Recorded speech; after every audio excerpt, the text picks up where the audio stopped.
I'm Eric Loy, and welcome to Eric Loy Interviews.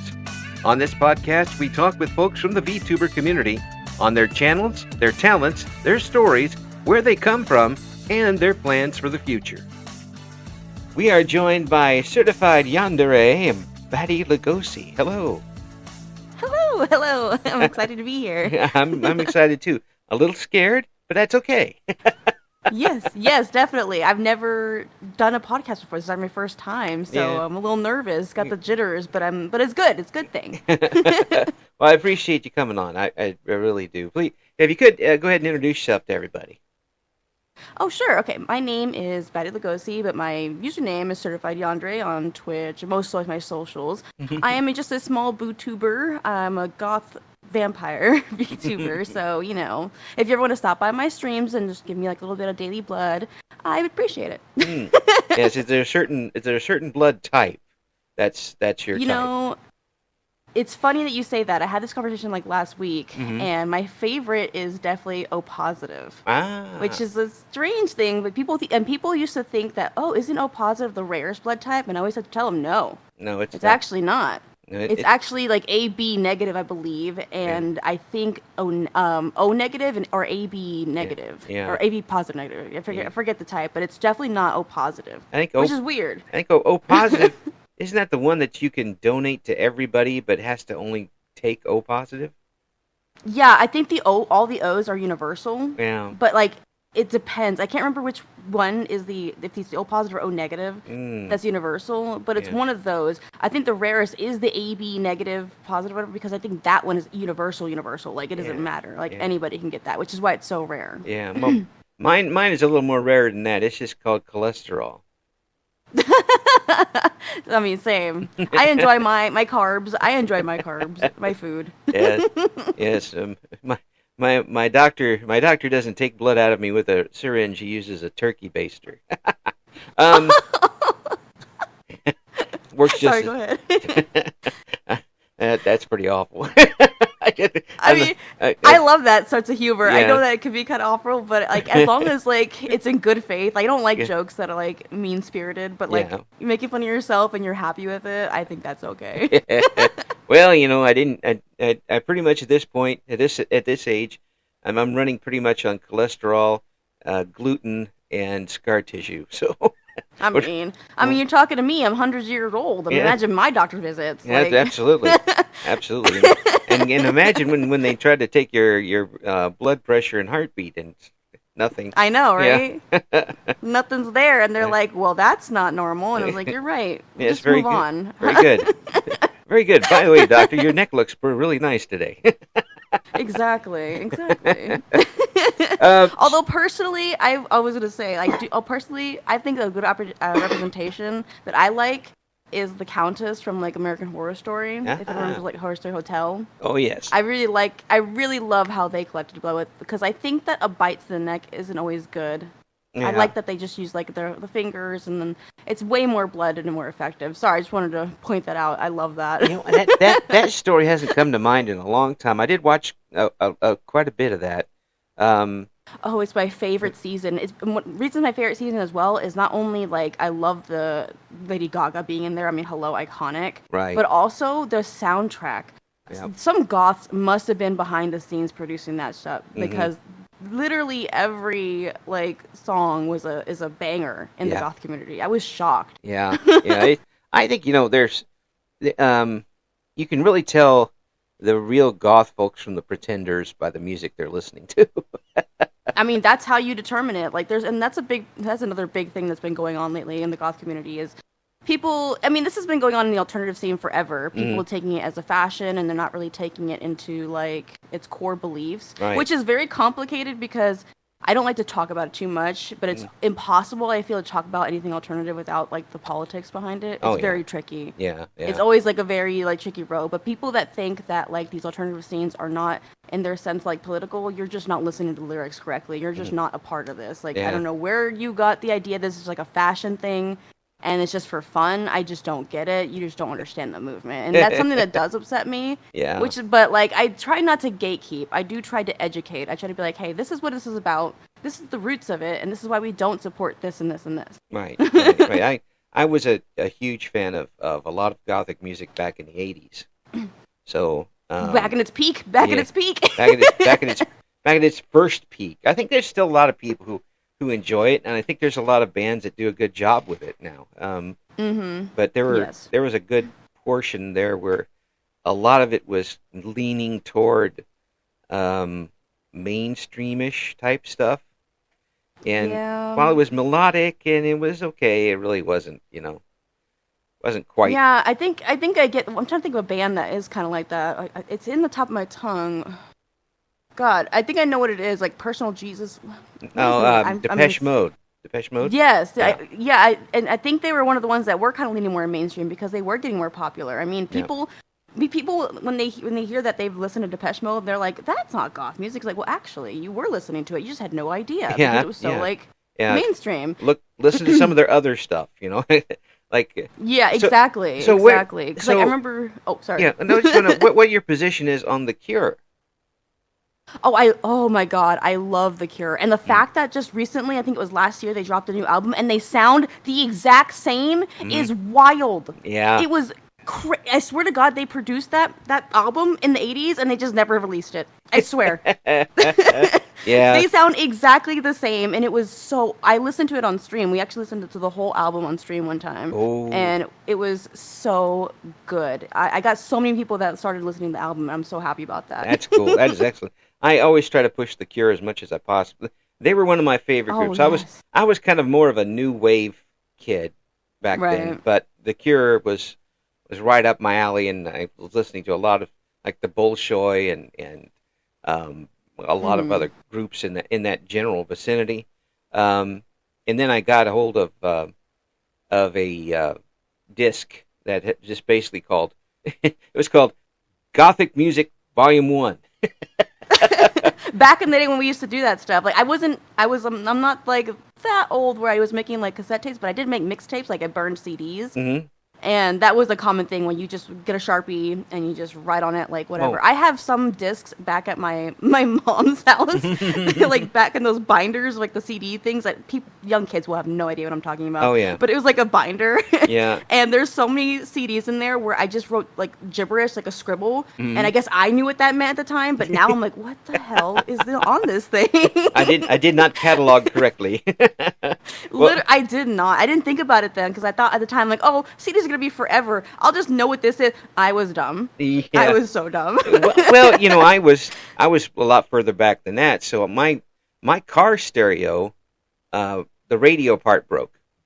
So oh no! all I had was a cassette player in there. Mm-hmm. So I went in and dubbed off 13 or 14 cassettes of my music mixed together. And I would interchange them in the car like it was my own radio station.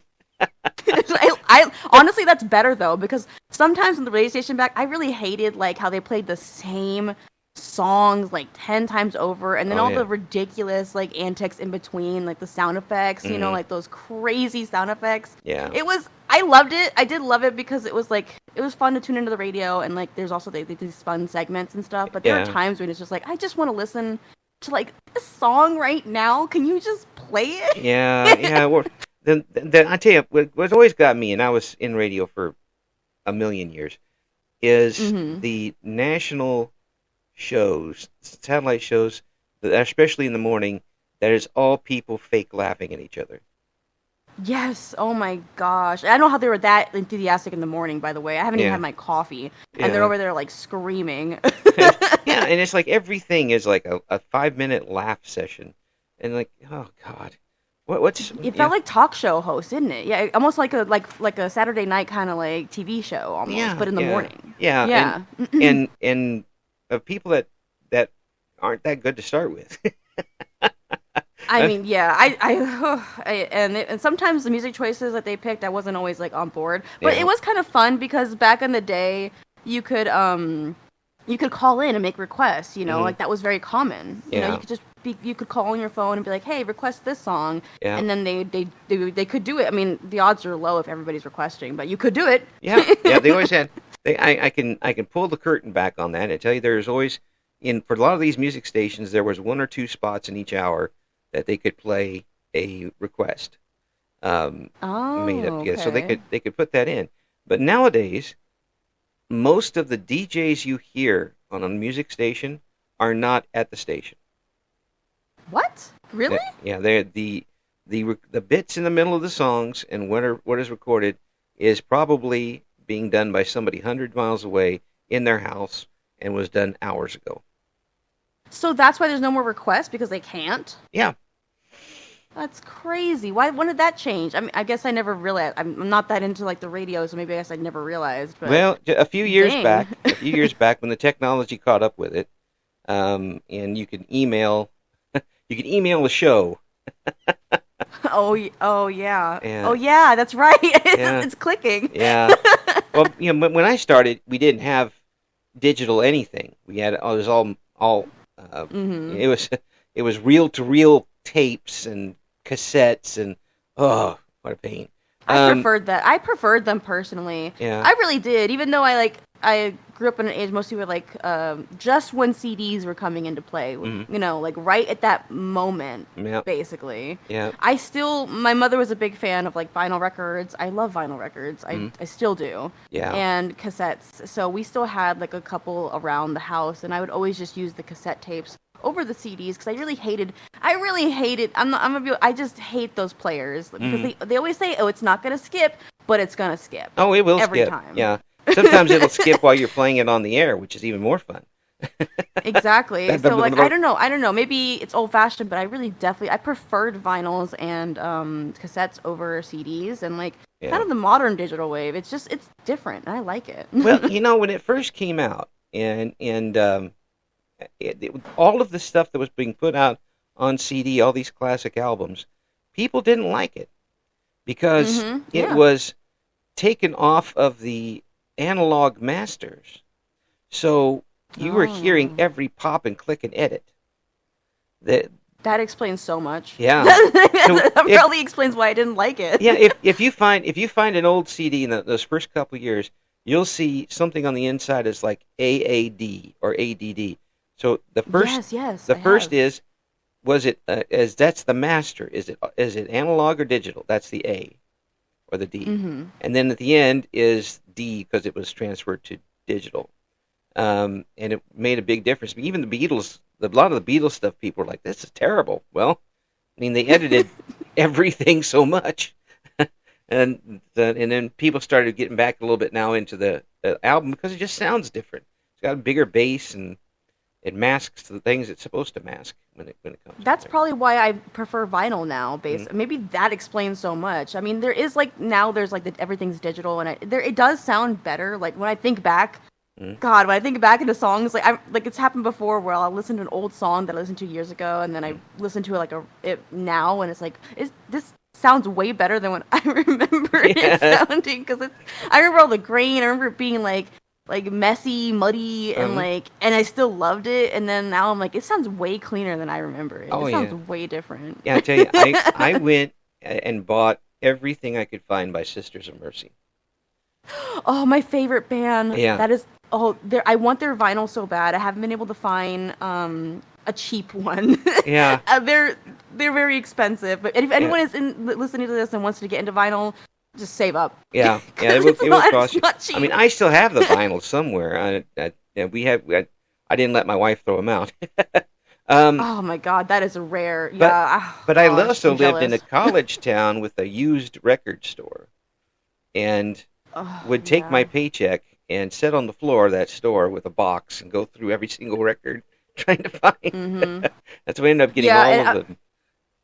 Yeah. I'm jealous because like for me there's no record store like a used record store, Mhm. so like they don't not around my area basically. So the best thing that I have, and which is something that I do already, I'm a big avid thrifter. I DIY a lot of my clothing, Mm. my alternative clothing. It's kind of just what I do. Yeah. It's cheaper, it's more affordable. It's what most people do. Not everybody's into can just buy, what is that big fashion goth band, Killstar, and Right. like things like that. Yeah. Like you don't need, and anyone that is interested in the subculture, you don't need to have this super expensive clothes. Just go to the thrift store, get some black fabric dye, get some scissors, get some pins, and Yeah. make it in some paint.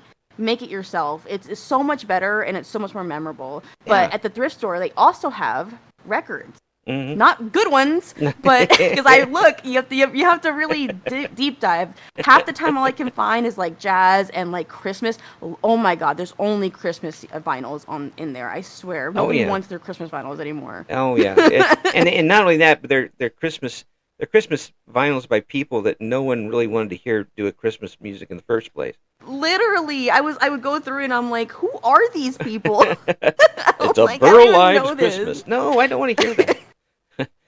Oh my goodness. It's a Clint Eastwood Christmas. No, I don't want to get that. Yes, isn't that crazy? Yeah. I don't even like or it's jazz. Some of the jazz is good. Like if you're into jazz, like they sometimes have some really good donated like jazz records. Yeah, and you might find like a good like gem in there, but like you really gotta dig. You really gotta go in there like weekly and like check up and see what people donate. Yeah, because otherwise somebody else will snatch it and you won't be able to get it. Oh yeah, no. Oh yeah. A good vinyl won't last at a thrift store for like longer than like a day. If you're lucky, a week. Yeah. And you know, I was able to get a lot of different things over the years through that store, and sometimes there were some really nice online, not online, but mail order catalogs back then that had stuff from all over the place, including the not quite as official ones.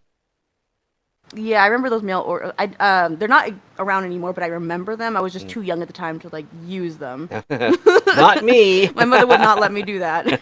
And here comes another round of REM boots. Oh my goodness, literally. Yeah. Oh, I did. One time one of the bars on campus, a friend of mine was the guy spinning the records there, and I brought in a live REM disc, a double disc, and we played it there, and everybody's like, "Where did you get that from?" I mean, right? I'd be asking the same thing if I was there. I was like, yeah, well, you can't have it. It's mine. Oh, I wouldn't give it away either. Oh. I mean, gosh, I wish I had kept my vinyls when I was a kid too with my mother, but like we moved around a lot and we lost a couple things. Yeah. So I lost so many of my things, just like how I'm so upset. Like talk about gaming and stuff. I remember my mother. I was really loved the Nintendo 64, and so I used to play. My uncle had it, so I used to play on his Nintendo 64 all the time and hog it up basically. Yeah. So she was fine. Like I'll get her own, and that way she won't bother with yours because he always wanted to play his Mortal Kombat. Right. Right. And so finally she did get me one, and she got me the limited edition, the Pikachu one that came with Pokemon Snap. Jeez. It was yellow. Yes, it was the yellow one with like the reset button was the cheek. I don't know if anyone remembers that one, but it was so. Oh, I loved it. It was so cute. It had like the actual Pikachu there, and it was yellow and like blue. I think blue on the bottom, like a navy blue. Yep. And you could put the cartridge there, and the reset button was Pikachu's cheek, like one of the cheeks, the red cheek. Yeah, it was the reset button. Yeah. And I had Pokemon Snap, and I would spend hours playing Pokemon Snap. And then we moved, and we have not found that Nintendo 64. Oh my god! Ever since we moved, and my mom swears up and down, it's in the attic. It's in the attic. And I'm like, have you checked the attic? And then like she can't find it in the attic. I'm like, it's probably not in the attic, Mom. It's probably gone. And I'm so upset. Oh, I was so upset over it. At the very least, it's a collector's thing. I mean, it is. I mean, I imagine if you set it out there and with a collector going after it, they'd throw you some ducats at that one.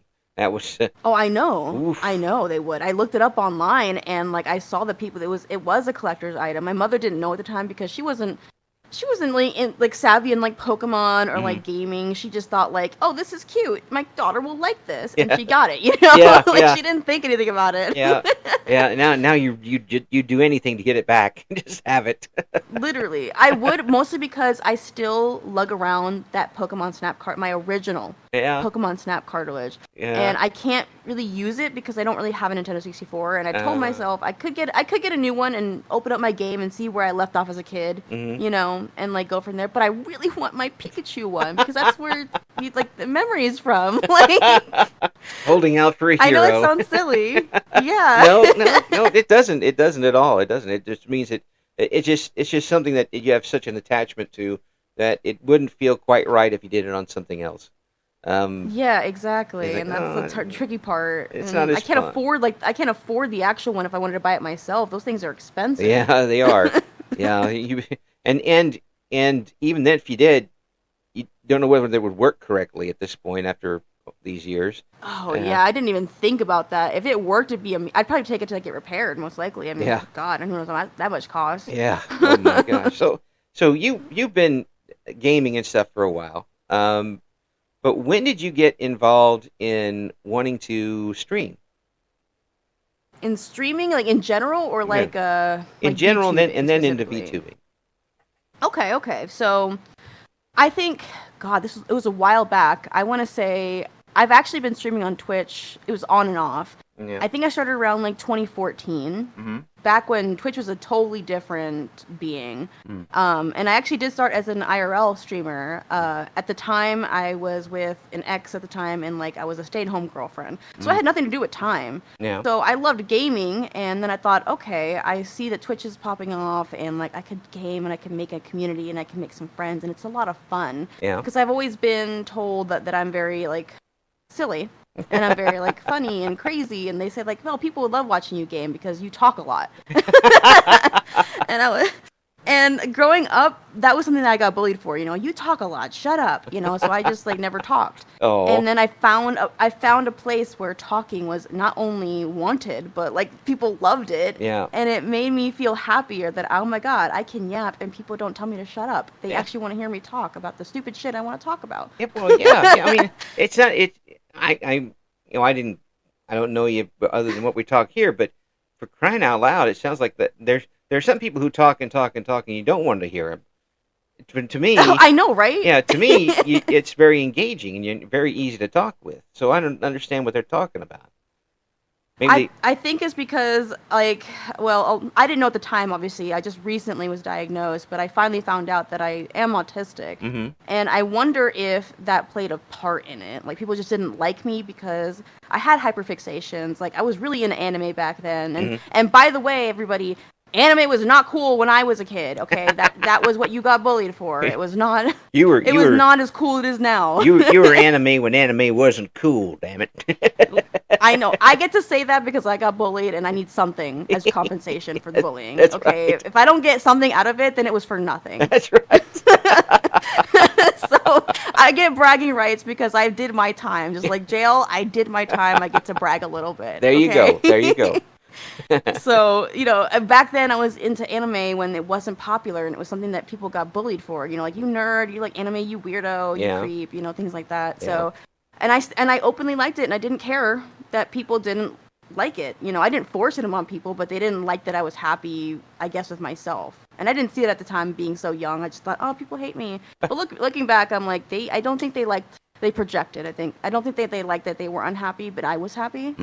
And I think that's what happened, essentially. But I let it get to me for a long time. And so I ended up being, like, quiet. Right. I ended up being, like, that quiet little shy girl because, oh, you talk too much. Oh, you're too loud. Like, my laugh. I have a very loud laugh.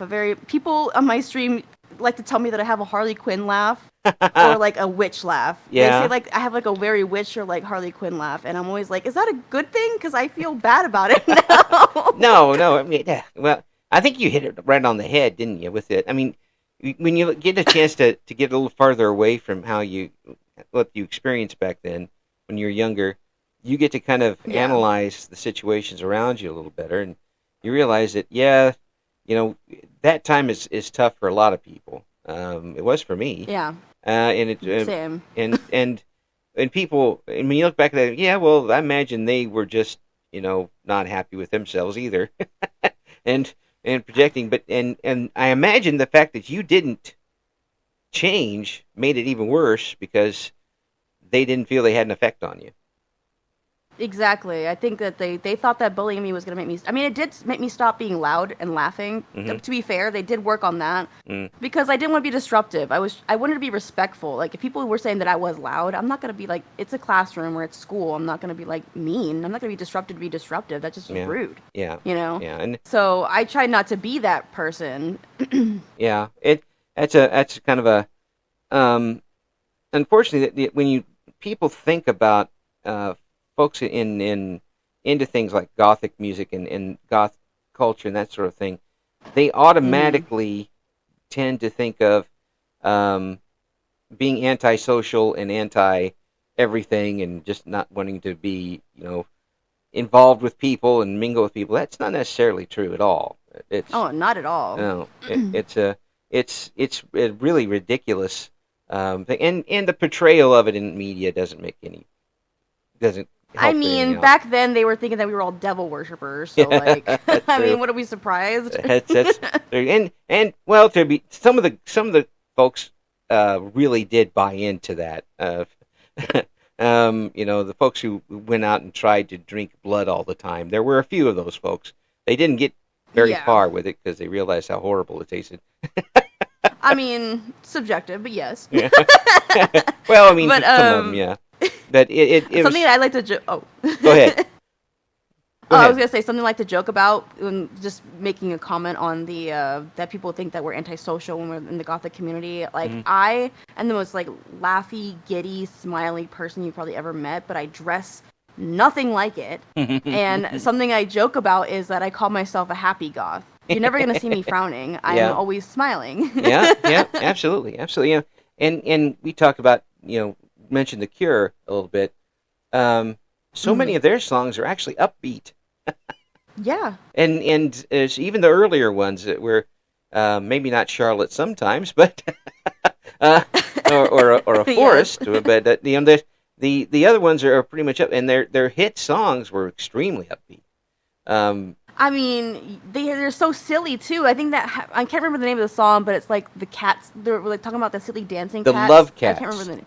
Yes. I Yeah. mean, you listen to that and you want to say that we're like miserable. Yeah. Like, I don't think so. No, they're just ridiculously talented. That's all. That's all that was. I mean, Robert Smith is amazing, and Robert I cannot Smith. believe that he sounds the same Yes. after all these freaking years. Like, I don't know how he does it. Oh. I don't know how he does it. Have you seen the YouTube video of the Cure, very early Cure, live performance of A Forest, but it's different lyrics. I mean, which one? I think there's a couple of live performances. Man, I don't think I maybe seen that one. this is very early. There was a completely different lyrics. The music was pretty much the same, but it hadn't become A Forest yet. It was something else completely. It's kind of odd to hear.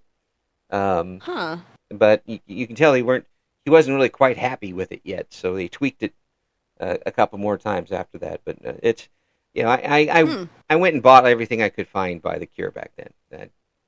I get that. I might have to check that out. I haven't seen it, but I would love to. I love to see behind the scenes. Yeah. I love to see the music being created, like the ideas, the thoughts, and how like albums and songs are made. Like I love that process, the behind the scenes. It's just like movies, like horror movies. I love horror movies. I love seeing the behind the scenes. I will watch an hour video just like behind the scenes footage or commentary or director talk. I love it. I love it. It's so much fun. And that could be the autism, that could be like the hyperfixation. I don't know. It could just be that I have good taste. It could be either or. Yeah. Yeah, and it could be both. I mean, it's True. does that carry over to your online persona? Yes. Oh yeah. Everything. I mean, my online persona is just me. Basically, honestly, Battie is just me. Yeah. Like there is nothing is made up. Everything is fact. I mean, to a degree, right? Right. Nothing is made up personality-wise, I should say. Like everything about who I am online is who I am in person. I don't know how to be anybody else. That sounds really weird, but I'm not an actor. I have no idea how to be someone that isn't me. So who you see is me. Yeah. Well, yeah. I mean, and here you get a chance to be you without a backstory. Right. Exactly. You get to make And your it's own still me. backstory. Yeah. And a lot, and I kind of look at it like going from high school to college.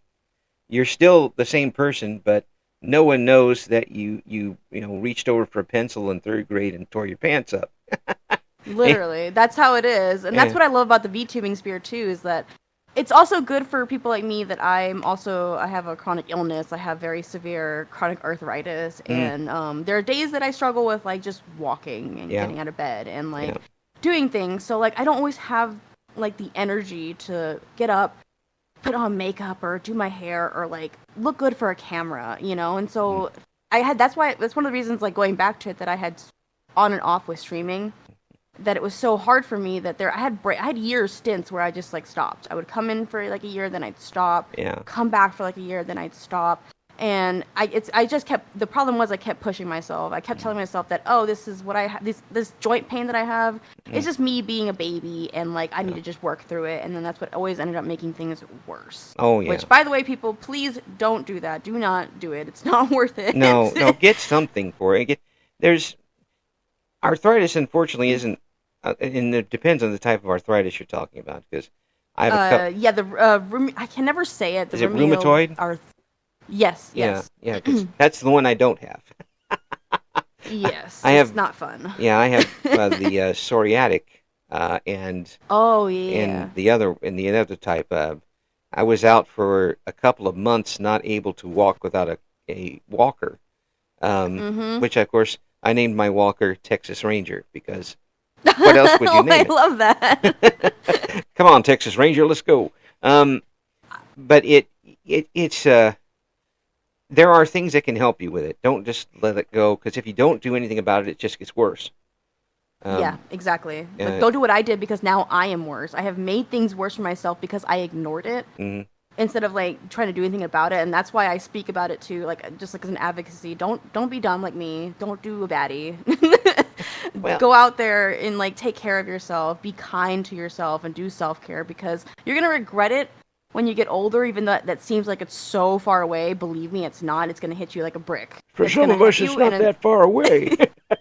Literally, it's like, I'm like 20 right now. I don't have to worry about my joints right now. Yeah. It's like, and you're going to see how fast it's going to go and how bad it's going to go, and then you're going to regret it, like how I did. Oh, yeah. Well, and people, humans beings can adapt to just about anything.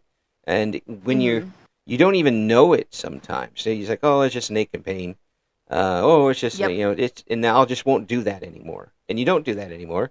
And then it gets a little worse. Oh, well, I just won't do that anymore.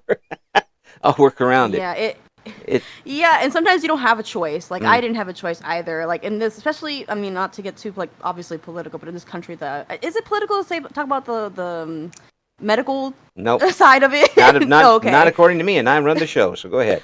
Because like in this specifically United States, the medical side is just, oh god, just thinking about it is a headache. I understand that people that don't want to deal with it because of how much you have to advocate and push for yourself, because of doctors being so dismissive, and they just don't. It happened to me. Like, I've had these, so I have mine is like very like rare. It's like I was actually born with this arthritis issue since I was a kid. Oh wow. Yes, and exactly, and that isn't common. That doesn't happen all the time. Not to say that because you have arthritis pains, you're going to have the same thing.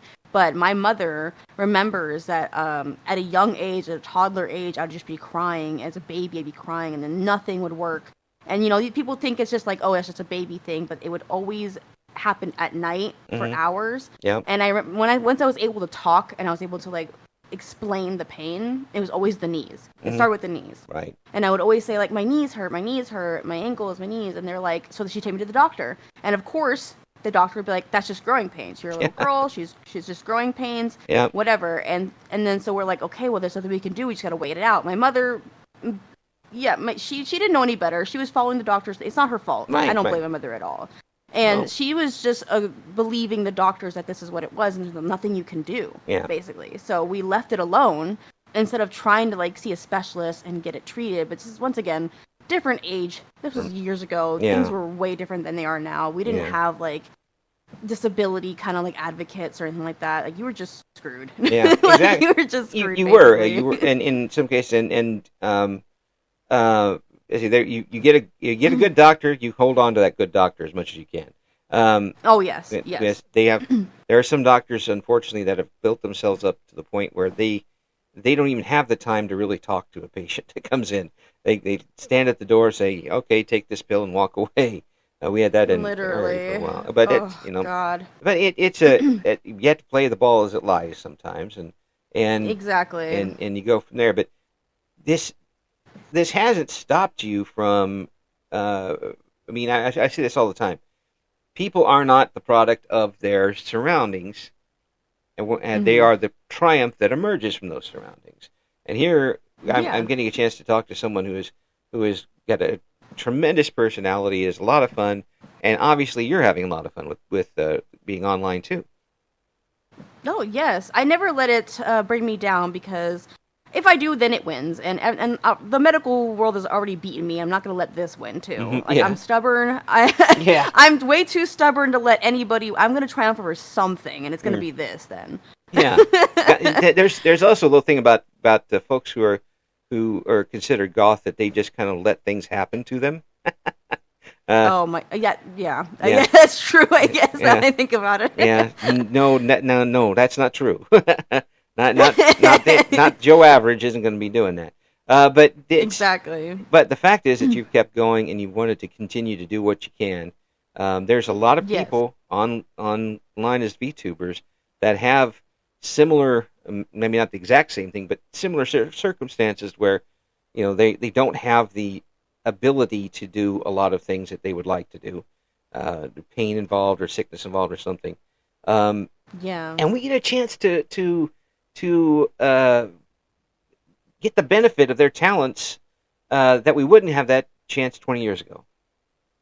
Yes, exactly. And that's what made it so hard. I'm so upset that like VTubing wasn't around when I first started, basically, and I was like kind of pushed into like an IRL cam like world where it's really, really hard because you have to put on a face. Like, I can't, like, VTubing, if I'm in pain, I can kind of like be in pain and not let it, and I don't have to worry about it. People see me in pain, and like I can kind of like push through it a bit better. We're not feeling perceived per se, like to where they can see me hurting and I feel bad about it. It's weird. I don't like people seing me hurting. I want people to not feel like bad. If that makes sense. Yeah, absolutely. I don't like that. Yeah. So I always work through it, and with VTubing makes it a little bit easier. So if I'm having pains, I can mute my mic, and then I can just like breathe. I have like creams, I have like medicine, and like just like I put that on, and we can like start over. Or if it's really bad, like really, really bad, I can just go lay down, and people are super understanding. Yeah. And it's really nice. Yeah. But like when you have like a face cam stream, it's really hard. People will tell. People can tell if like you're not having a good time. Like they're gonna tell. Absolutely. And when you it's start, a lot harder. When the tears start flying out of your eyes for no particular reason, they'll figure it out. It kills the mood completely, and I hated it. And I hated that I was like that at times. And so that's kind of why, like back in like 2014 when I first started, it was like on and off. And it was tricky for me. I was trying so hard, but also Twitch was like different back then. Twitch is back in 2014. I mean, like it was primarily, there wasn't even a just chatting section. There was mostly just gaming. Right. So for people that don't know, Twitch was built upon speedrunners. So the speedrunning community was still at large. And then you had like the gaming community, and at the time back then, I was really into League of Legends. I know I'm not anymore. I'm safe, but I was really into it, and League of Legends was very, very popular on Twitch at the time. It was a very big game, so I used to play that, and like I primarily played League, but I also did try to play other games every now and then. Like there's just one game, I'm trying to remember the name. It was silly. It was like Dust Force. Dust Force. Yes. Do you know Dust Force? No. Okay. Oh my god. It's. I know it sounds so silly, but it's on. I bet it's on Steam. Like if you were to open up Steam and like look it up, there's this game called Dust Force, and it follows like a man. He's got like a broom. He looks like a janitor. Yeah. But he runs really fast and does like these martial art jumps and sweeps and kicks, and it's insane. And it's like a map basically. So it's almost like those God, what is the name of those games? Like, like Hades kind of games? Yeah, where, like, yeah. You go through the dungeon. Yeah. It's like one of those. It's if you fail, you start over. Oh, no. And it's like a whole, like, platform, and you have to, like, sweep up the leaves in the area, but it's like a terrain, and it's, like, super it's hard. Like, I play the game, and you guys will understand, like, it's actually hard. Wow. It's not an easy game. And and you get to upgrade to different characters. There's, like, another big janitor with, like, a trash can. Yeah. There's, like, a girl with, like, dusters. Yeah. And it's a lot of fun, and I used to stream it. It didn't have a very popular community, but I was a Dust Force. I started off a Dust Force streamer. Look at me now. Now, folks, that attitude is goth. Oh, is it? Yeah, Is it? yeah. You don't. You're going to do it anyway, and it doesn't really matter what if people. If I mean, that's how I am now too. Yeah. Like I'm a variety streamer now because I just can't. I've evolved so much that I cannot play just one game only like every day. I just can't. Like I don't know, my ADHD that I can't. I have to change it up and try something new, and I'm always open to trying new games. Yeah. Like I'll just look through games and be like, this looks like fun. I'll play this week. You know, like, oh, this is cool. Like just last week, months ago, I actually started my first ever playthrough of a Final Fantasy game ever. I never played Final Fantasy. Okay. I know, right? I know. You're definitely not jumping on that train early. Oh no, I had no idea. I knew it was popular, but I think that's why I didn't do it. Honestly, I was like, oh, it's popular. I'm not gonna do it. And it's stupid of me. Goth.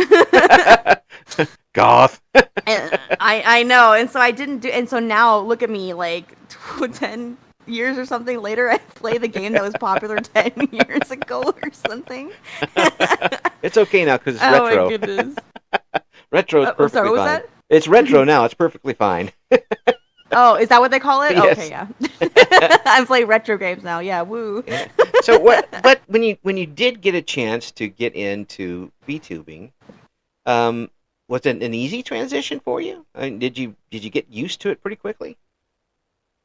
So the streaming aspect was easy for me because I've been doing it on and off for so long that part was easy. But then definitely learning that. So I didn't know much. Even now, I don't know that much about it, to be honest. If I'm not lying, I'm a year in to VTubing, and I'm still learning things. I still don't know, like, everything. So, I'm also an artist, so it was easy for me to kind of transition because I still know the art world. I know about commissions. I know about how that works. I know about commercial rights and yada, yada, all that stuff. Yeah. So I found an artist to commission. So since I'm an artist, I could design my own character, and I have both of my models. I designed, but I just didn't do the art. So I hired an artist. I looked for an artist to commission to do the model art and the rigging. Because at the time, I didn't even know how to do rigging. Right. Live 2D Cubism is a completely separate. I didn't even know what that was. I was like, what is that? I have no idea how to do that. So I found somebody, and they did. They took a couple of months, and they worked on it. And I always wondered at the time when I first started, like, why does it take 3 months to do this? And then once you, like, do it, like, I'm learning how to do model art and rigging now. I'm like, it makes sense. It makes complete sense. And halfway, I remember the first time I was doing rigging and, like, artwork, I was just sitting there, like, they don't get paid enough for this. Like, I was like, I cannot believe that they did this in 2 months. Yeah. They don't get paid enough. Yeah, it's very precise, and that would drive me right up a tree, literally. Oh yes. When I first learned, I literally was screaming at my monitor. I was like, "Why aren't you going where I'm telling you to go?" Like, it was very, very frustrating, but I got there. But it's a journey. It's a journey. Yeah, yeah. Well, I mean, I'm glad to have met you on this journey so far, and I want to get you on again here soon because we haven't really got started with things like your art and other things, and frankly, I know. frankly, you're far too interesting to just go through and stop it right here and not come back because there's a lot to talk about with you. So we're going to have all the links we've been able to find in the description for this interview, and please check out what Battie's got going on. Battie probably won't hurt you, although probably the certified Yandere is still right there, you know. And I mean, yeah. if you do get stuck in the dungeon, at least you'll have some good music to hear. It's true. Oh yes, if you do come to my streams, I always have good recommendations. And if you're interested into getting into the gossip culture, I have a lot of new bands, like up and coming bands that I have recommendations. Yeah, I need that list because I'm just an old guy. I don't know these new guys, so I want to know some of that stuff. Ooh, okay. They're very small, but there's one recommendation for everyone to check out. They are very, very sweet. They reached out to me on TikTok once, and I remember I listened to like one of their newest singles coming out, and I helped promote it a little bit just in the community, just trying to help the community out. Any small artists, basically. I'm not a big time creator, but like I still like to help out the community. Oh yeah. But there's one band called Last Grasp, and they have a very modern goth sense while still keeping to like the old like 80s kind of like trad goth feel vibes. Yeah. it's very unique, and which is why I love it. And they produce a lot of singles, and they're based in Florida. If anyone is in like Florida and wants to check them out, I'm sure that they probably do like concerts and like bars and gigs and clubs there. You could check them out there too. Excellent. Always support your local small bands, and everything, because they need you. And I know it's so hard in this mainstream world to like overlook it, but like please support them. They definitely need it, and they're so good. There's so many new good bands and deserve a chance. Yeah, and just on my side here, do it before they get replaced by exactly by AI and Big stuff. Blue or something like that coming through the wires near you. Unfortunately. Oh god, yeah. Well, and they'll never be able to have a computer replace you, Battie Lugosi. That's not going to happen. But I hope not. I'd have to fist fight them. Yeah, exactly. Exactly. And they have no chance. They have no chance. Thank you so much for coming on. And thank you. Yeah, thank you so much for bringing me. Yeah, it's just an absolute pleasure talking with you. And we please, let's do this again real soon. Oh yes, we must. Yeah. As long as you invite me in. Oh, I will. I will. I have to. Otherwise, you just stand out there and you would never come in unless I invite you. That's the rules. I mean, it'd be like Sinners. We'd be there all day. It hurts to stand that long. Just come on in. I mean, with my knees, honestly, if you're not inviting me in, it's kind of rude. Yeah. Your knees in my back. We'd be standing there just screaming in pain by the time we're done. I know, right? I couldn't stand that long. No. You'd have. I at least have to lay down. Give me a chair or something. Yeah, we do have some nice stuff on the porch. We just stay out there, just out in the sun. We'll talk to you again soon. Thank you so much. Thank you so much. Bye. Thank you for listening to Eric Loy Interviews. Join us again next time when we talk to another member of the always interesting VTuber community.